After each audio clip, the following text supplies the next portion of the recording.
organizations now are led by these amazing young people. Even we're seeing some countries. Look at the Baltic nations. Look at Finland and Sweden and Estonia and these young female leaders in those countries. Yeah. And society has learned to embrace millennials, and millennials have learned to embrace society, and they're doing Yeah. amazing, truly amazing Yeah. things. Yeah. I feel like we have not yet figured out Gen Z, and Gen Z hasn't figured us out. Yeah, it seems.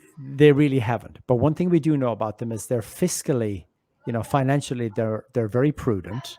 They seem to be following the behaviors of the baby boomer generation rather than the generations in between. They, I Really? think, they seem to have observed the excesses of the millennial generation, this crazy spending and overconsumption. And some of the behaviors we're seeing from Gen Z now are save, save, save. They're fiscally quite responsible, which is a bit surprising. That is Um, surprising. yeah, yeah. And I think Yeah. over time, as we learn to embrace Gen Z and they learn to work with us and with our organizations, I'm hopeful that great things will happen in the same way that great things are happening now at the millennial generation. Yeah, I think that when something new is entering your like mind, you're saying like I'm suspicious. I don't know. It seems weird to me that this is how they think. But once you understand why they think so and why do they operate this way, it's easier for you just to connect with them. Once you connect with them, you could really utilize their talents and skills and what they're looking for, their goals and aims in life. Yeah. But now we're just, we're just looking at it. And it's a bit suspicious. I have four Mm. kids, and the oldest one is 18.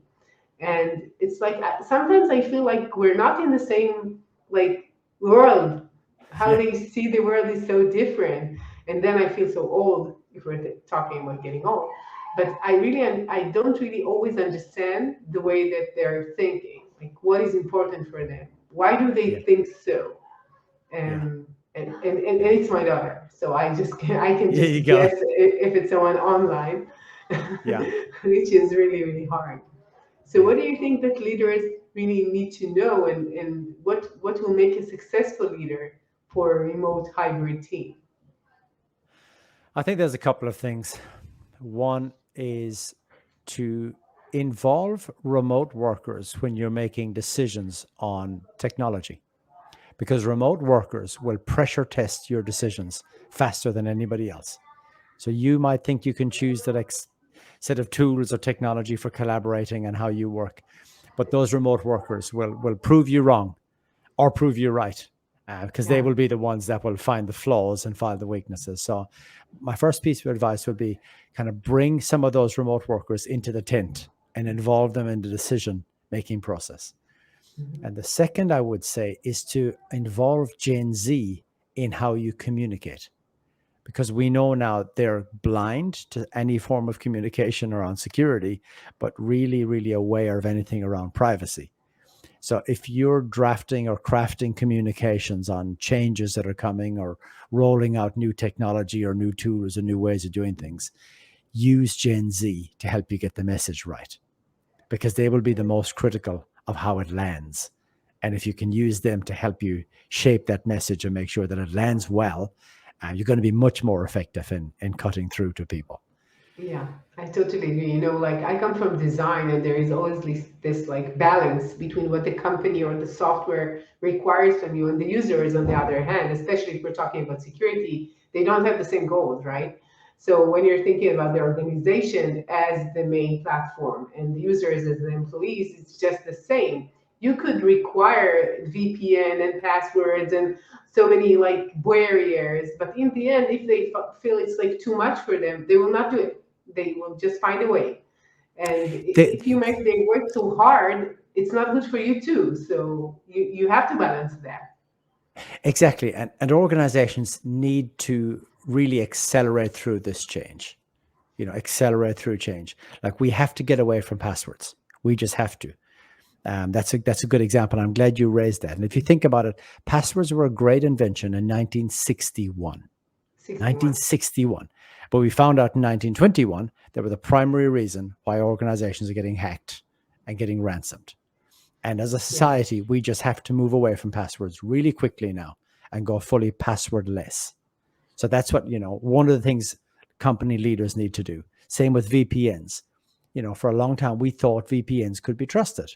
We thought they were safe. We thought the entity at the other end of our VPN was allowed to access our resources. Well, we found out again in 2021, that's how the Colonial Pipeline breach happened, and many other Mhm. breaches. So we need to get away from VPNs. We need to get away from passwords. We need to modernize the way we enable people to work remotely.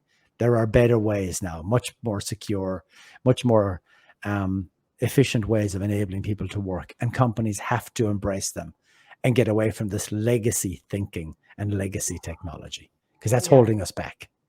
Yeah, I totally agree. And the legacy is not only in technology, is the legacy of your mind and the way that you perceive the workplace and your life and your employees' connection to work and to their lives. So, and like I work in technology in Israel for more than 20 years, and security is very, very big in Israel. We have lots of Yeah, security companies. yeah, and you're So very good I've at done it.